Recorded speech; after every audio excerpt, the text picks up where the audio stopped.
spesial buat pempek lagi nih. Mau tahu mau pempek apa? Ikutin video Mami ya.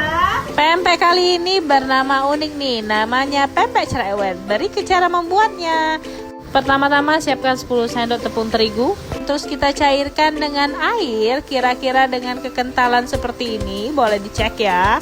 Setelah itu kita masak di api sedang hingga dia mengental ya.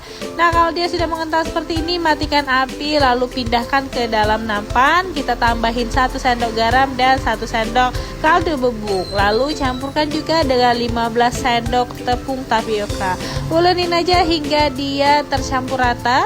Lalu ambil adonan, jangan lupa saguin tangan supaya tidak lengket, lalu bentuk memanjang seperti ini. Kalau sudah bagus, kita tinggal rebus saja hingga dia matang. Lalu kita angkat ya. Nah, untuk enaknya kita goreng aja di minyak panas. Kalau sudah garing, kita angkat dan kita mulai untuk membelah ya. Setelah itu kita isi pempeknya dengan ampas cuko yang Mami campur dengan ebi. Nah, ini dia pempeknya sudah jadi dan nikmat untuk disantap. Nah, siapa nih ya hobi banget makan pempek cerewet atau mungkin yang jadi nostalgia nih dengan pempek yang satu ini ya.